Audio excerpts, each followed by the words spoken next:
Avec d'abord un petit mot de la Bourse de Paris pour vous dire que c'est toujours aussi calme. On avait perdu 0,5% avant-hier, on avait regagné 0,5% hier. Et bien voilà, on repère 0,6% ce vendredi soir. Voilà, c'est très calme, c'est le mois d'août. Les gérants sont en vacances et ça risque de durer avec la semaine du 15 août qui arrive.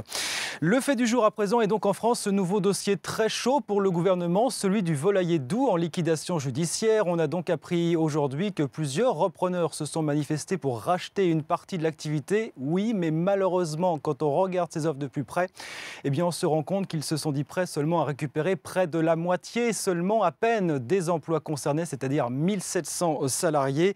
C'est donc bien ce que l'on craignait, tous les plans sociaux qui avaient été repoussés après les élections et qui commencent à déferler. Il y a eu Peugeot le mois dernier et les annonces devraient s'accélérer à la rentrée. On parle de plans sociaux du côté d'Alcatel-Lucent, de Sanofi ou encore d'SFR dans les télécoms. Attention, ce sont ces grandes entreprises dont on va beaucoup parler, mais en région, il y a beaucoup de choses qui se préparent du côté des sous-traitants, notamment de ces grands groupes. Et là aussi, les annonces pourraient être très dures à digérer dans les semaines et les mois qui viennent.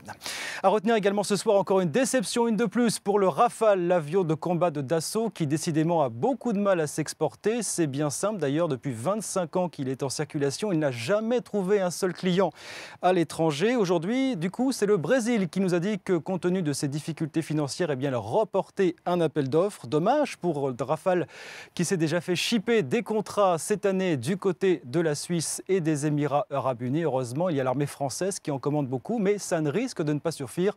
Et du côté du gouvernement, on évoque de plus en plus la possibilité que le programme soit tout simplement interrompu dans les mois ou les prochaines années. Et puis on l'attendait, ça y est, Manchester United, figurez-vous, est entré en bourse cet après-midi du côté de New York. Manchester, c'est l'un des clubs les plus connus au monde, mais c'est aussi l'un des plus endettés. C'est pour ça qu'il va en bourse, justement, c'est pour aller récupérer de l'argent.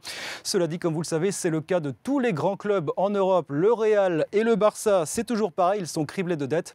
Mais voilà, tant qu'ils gagnent, tant qu'ils font du spectacle, qu'ils font gagner de l'argent aux sponsors, aux télévisions et aux instances du football européen, forcément, ça permet de mettre de côté les petits problèmes du quotidien. Voilà donc pour l'essentiel de l'actu éco ce soir. Je vous rappelle la clôture en baisse, moins 0,6% ce soir pour le CAC 40.